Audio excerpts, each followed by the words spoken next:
अगर हम इस टॉपिक की बात करें मेजरमेंट ऑफ सेंट्रल टेंडेंसी की, सेंट्रल टेंडेंसी का मतलब होता है एवरेज।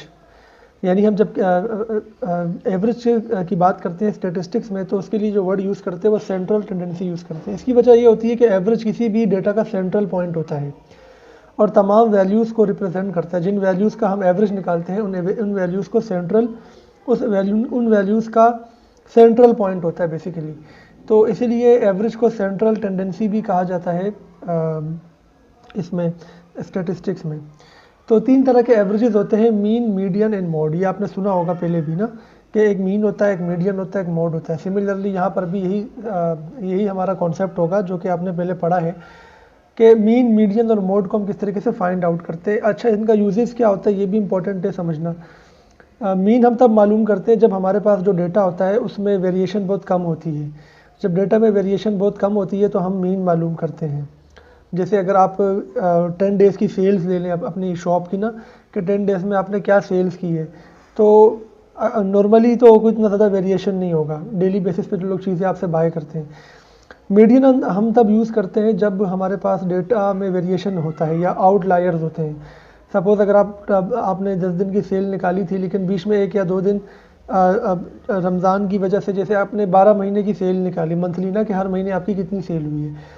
अब रमज़ान के महीने में सेल ज़्यादा हुई होगी क्योंकि रमज़ानों में आपका सीज़न होता है, इसलिए लोगों ने ज़्यादा बाय किया है। लेकिन बाकी डेज़ में अगर आप देखेंगे तो इतनी ज़्यादा सेल नहीं आ रही। तो ऐसे जो वैल्यूज़ होती हैं जो नॉर्मली बहुत बड़ी हो या बहुत छोटी हो, डेटा से मैच नहीं कर रही हो, तो वो आउटलायर्स कहलाते हैं। उसको एलिमिनेट करने के लिए, उसके इफेक्ट को एलिमिनेट करने के लिए हम मीडियन मालूम करते हैं। मोड हम तब यूज़ करते हैं जब हमारे पास डेटा क्वालिटेटिव होता है। जैसे अगर मैं आपसे कहूँ कि एवरेज कलर ऑफ कार्स बताएं, ठीक है ना, या एवरेज ब्लड ग्रुप पाकिस्तान में लोगों का क्या है, तो जो ज़्यादा रिपीट हो रही होती चीज़ क्वालिटेटिव डेटा के अंदर, हम उसको एवरेज कहते हैं। यानी एवरेज मोड का मतलब होता है मोस्ट रिपीटेड वैल्यू, मीडियन का मतलब मिड वैल्यू होता है और मोड का मतलब मोस्ट रिपीटेड वैल्यू होता है। तो इसको हम इसमें निकालना, फाइंड आउट करना सीखेंगे। वैसे अगर हम मीन की बात करें तो मीन भी 3 तरह के होते हैं, arithmetic mean, geometric mean, harmonic mean. अब इनमें डिफरेंस ये होता है कि ज्योमेट्रिक मीन और अर्थमेटिक मीन तो हम वैसे ही किसी ऐसे डेटा के लिए इस्तेमाल करते हैं जिसमें आपके पास नंबर्स नेगेटिव भी हो सकते हैं, ज़ीरो भी हो सकता है, पॉजिटिव नंबर्स भी हो सकते हैं, तो हम अर्थमेटिक मीन निकालते हैं। लेकिन अगर ज्योमेट्रिक मीन और हार्मोनिक मीन के लिए ज़रूरी है कि डेटा में कोई वैल्यू ज़ीरो ना हो या नेगेटिव ना हो। अगर कोई डेटा ज़ीरो होगी या नेगेटिव होगी तो सोल्यूशन पॉसिबल नहीं होगा।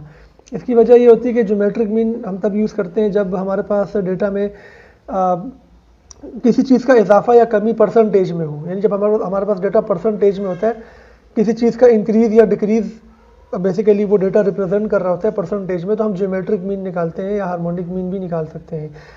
तो किसी वैल्यू का ज़ीरो या नेगेटिव अगर होगा तो हम कहेंगे कि सोल्यूशन पॉसिबल नहीं है, ज्योमेट्रिक मीन और हार्मोनिक मीन पॉसिबल नहीं है।